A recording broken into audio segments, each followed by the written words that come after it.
Piazza Libertà è la piazza più antica della città di Udine, definita come la più bella piazza in stile veneziano sulla terraferma.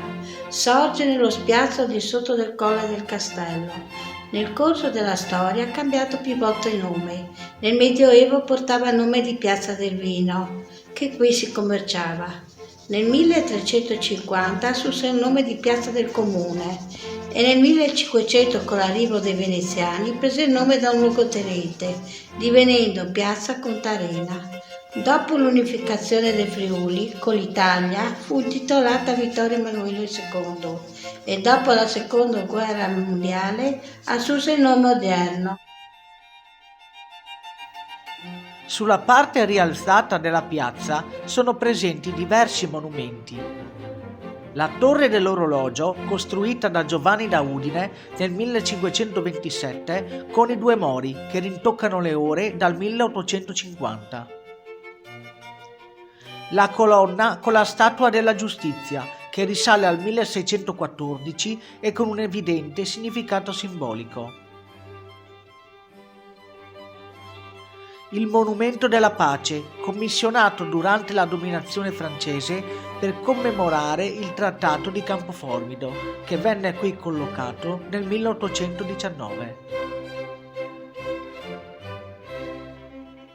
La colonna del 1539 che sorregge il leone marciano della Serenissima, realizzato nel 1883.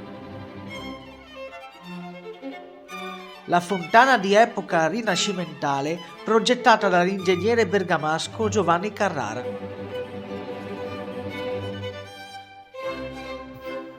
Ci sono anche le statue in pietra d'Auresina di Ercole e Cacco, si presume scolpite da Jacopo Sansovino nel XVI secolo, architetto ufficiale di Venezia.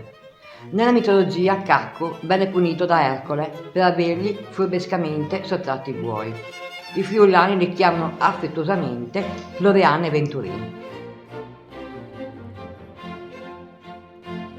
Le due statue vennero qui trasferite da Piazza 20 Settembre nel luglio del 1717, quando il Consiglio dei Dieci della Repubblica di Venezia emanò la sentenza di bando definitivo per Lucio della Torre. Rampollo della titolata famiglia è autore di innumerevoli nefandezze, tra le quali l'uccisione della moglie e del figlio. Per tali crimini e con l'accusa di creare contropotere venne condannato a morte e fu decisa la demolizione del palazzo di famiglia. Dell'intera costruzione si salvarono solo la cappella, donata alla confraternita dei bombardieri, e le due statue che trovarono la loro sede in Piazza Libertà. Da allora Ercole e Cacco sono diventati due personaggi tra i più amati dalla tradizione popolare e dalla città.